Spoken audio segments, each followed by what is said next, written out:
Então, aqui a primeira notícia, o que são as jornadas de trabalhos não lineares. Deixa aqui maior para vocês conseguirem acompanhar o texto.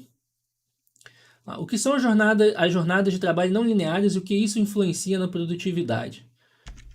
Então, décadas atrás, o dia do trabalho geralmente significava que os funcionários chegavam ao escritório às 9 horas da manhã, almoçavam ao meio-dia e saíam às 17 horas ou às 18 horas. E ponto final. É claro que a pandemia de Covid-19 mudou esse programa. Os profissionais não só vêm trabalhando remotamente há mais de 2 anos, como a forma específica que fazem o trabalho também se alterou. Essa organização também gerou novos padrões de trabalho de todo tipo, incluindo o dia do trabalho não linear. Nele, os profissionais podem cumprir seu trabalho fora do cronograma rígido tradicional, das 9 às 5 ou 6, muitas vezes nos horários que funcionam melhor para eles. Mesmo trabalhando de forma assíncrona, sem que todos os colegas mantenham os mesmos horários, os funcionários podem completar tarefas com concentração em blocos flexíveis espalhados ao longo do dia. A ideia é que os funcionários possam estabelecer cronogramas de trabalho em função de sua vida pessoal e não o contrário. Então aqui, né, já dá para entender o contexto da notícia. O que ele vai adicionando mais é que realmente precisa de algum momento que esteja todo mundo junto, né, todos os funcionários, né, estejam trabalhando ao mesmo tempo, que precisa de alguma coordenação de vez em quando, mas não é necessário o tempo inteiro. Teria um bloco comum e os outros blocos eles não seriam necessariamente o mesmo ao mesmo tempo, né? O trabalho não correria ao mesmo tempo.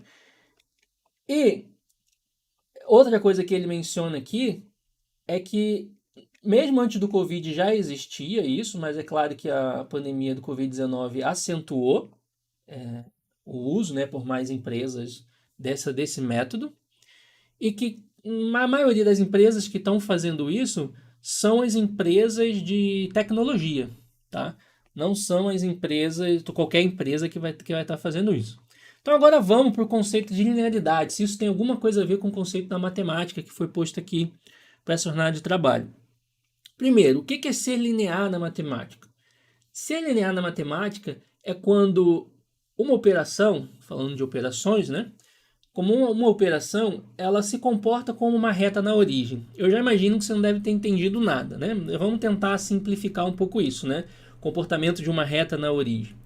Tá? Então, a primeira parte que eu vou explicar, ela não vai ser tão detalhada, porque a ideia aqui não é dar aula de matemática, nada disso, é só fazer uma correlação, mas é que vocês possam entender. Então, eu vou tentar trazer um pouco mais para o dia a dia, né? Tem certas propriedades quando uma operação funciona de forma linear que são o seguinte: quando você vai fazer uma operação, alguma coisa, você vai ter um objeto, seja o objeto ele físico ou abstrato, e você vai fazer uma operação sobre esse objeto, você vai obter um resultado, correto? Uma das propriedades interessantes quando a operação é linear é que se eu tenho dois objetos, eu somo eles dois e eu aplico a operação, é a mesma coisa do que se eu fizer a operação em cada um dos dois separados e depois somar. O resultado é o mesmo. Ou se eu multiplicar por um número, que a gente chama geralmente de escalar. Se eu pego o objeto, multiplico pelo número e faço a operação, daria a mesma coisa que se eu fazer a operação no objeto e multiplicar depois por esse mesmo número.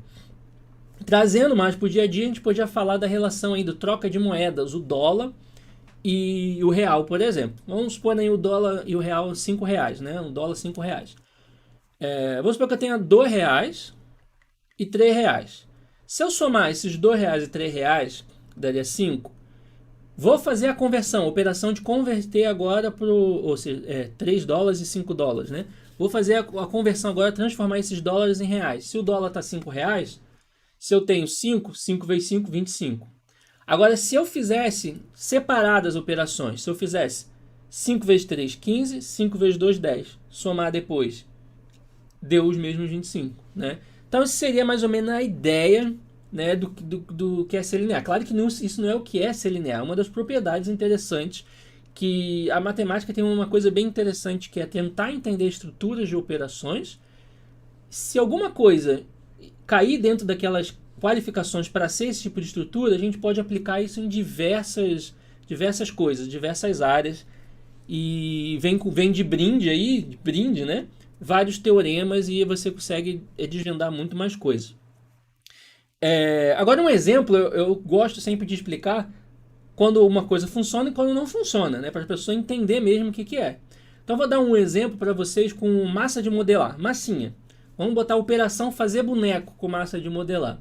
Se eu tenho dois pedaços de massa de modelar, se eu fizer o boneco em uma, ou seja, a operação, e um boneco em outra, quando eu somar, aí fica um pouco difícil a definição do que seria somar, mas se eu somar, botar os dois lá junto, vão ficar dois bonecos grudados, tá?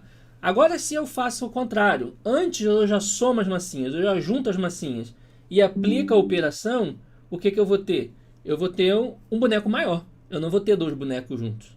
Tá? Entende como é diferente? Então, se é diferente essa soma aí que ocorreu antes ou depois da operação, elas derem diferente, então isso não é linear.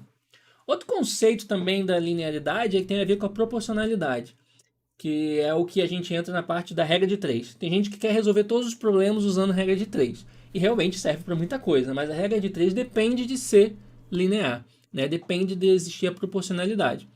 Um exemplo, quando a gente está falando de crescimento do cabelo, né? Que está faltando aqui.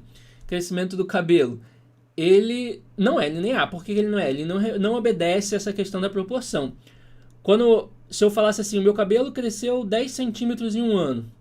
Aí eu vou falar assim, então em 2 anos ele vai crescer mais 10 centímetros, então vai ser 20 centímetros. Não ocorre assim, né? O cabelo geralmente cresce muito mais rápido no início e depois ele vai crescendo bem menos. Não há essa proporcionalidade, né? Então ele não é linear. Explicando isso que eu falei agora do que é ser linear na matemática, faz algum sentido essas jornadas de trabalho serem chamadas de não lineares? Bem, fazer sentido pode fazer, mas do ponto de vista da matemática não tem nada a ver. Né? Do ponto de vista da matemática, esse conceito estaria muito mais relacionado à ideia de continuidade. Né? Rapidamente todo mundo entende que é continuidade. Geralmente eu dou um exemplo assim. Se você vai fazer uma linha, se a linha for contínua, significa que você vai terminar de escrever toda a linha e não vai tirar o lápis do papel. Agora, se você está escrevendo a linha, precisou levantar o lápis do papel para continuar aquela linha, seja uma linha pontilhada ou com uma parte só no meio, aquilo não é mais contínuo. E é a ideia aqui da jornada de trabalho. Você vai trabalhar um pouco, não trabalha em um certo momento, você vai escolher os blocos que mais te atendem. Então, isso teria muito mais a ver com a ideia de continuidade. Só que não significa que isso está errado, não significa que tem que corrigir, porque uma coisa é conceito da matemática, outra coisa é o conceito do dia a dia. É claro que eles poderiam ter aplicado igual o da matemática, teria sido mais interessante, e sem contar também que esse negócio de querer corrigir o que é falado é bem complicado. O que já está consagrado numa língua, ela é o que deve ser usado. Né? Não adianta esse negócio pessoal, esse revisionismo, querer corrigir. Então a ideia aqui não é querer fazer correções nem nada, é só tentar realmente relacionar com a matemática, tá? Agora tem uma outra questão. Você lembra no exemplo que eu dei para vocês do dólar? Que eu falei que seria linear, a operação de troca de dólar e reais, né? A troca de moedas. Tem um probleminha, é que o dólar ele varia com o tempo, né? Conforme as horas vão passando, ou de um dia para o outro também, né? Então, se eu tenho os mesmos R$3, R$2 lá, se eu trocasse lá no mesmo dia, eu chego lá no guichê lá para fazer a troca, no mesmo dia, com dólar R$5, eu troco os dois, eu teria os R$25, como a gente viu antes. Agora, se eu for fazer separados, eu deixo para trocar R$3 num dia, e sei lá, depois a 3 dias eu troco os R$2. Então, vamos supor que depois de 3 dias o dólar não está mais 5, está R$4. Então, os R$3 ali do início do primeiro dia que eu troquei, 5 vezes 3, 15. No segundo dia, 4 vezes 2, 8. 8 com mais 15, 23. Não deu os 25. Ela deixa de ser linear. Isso que é uma coisa interessante. Quando a gente vai buscar coisas proporcionais ou linearidade no nosso dia a dia, muitas vezes a gente tem que fazer um recorte de tempo para funcionar. Por quê? Isso porque na matemática a gente não leva em consideração o tempo.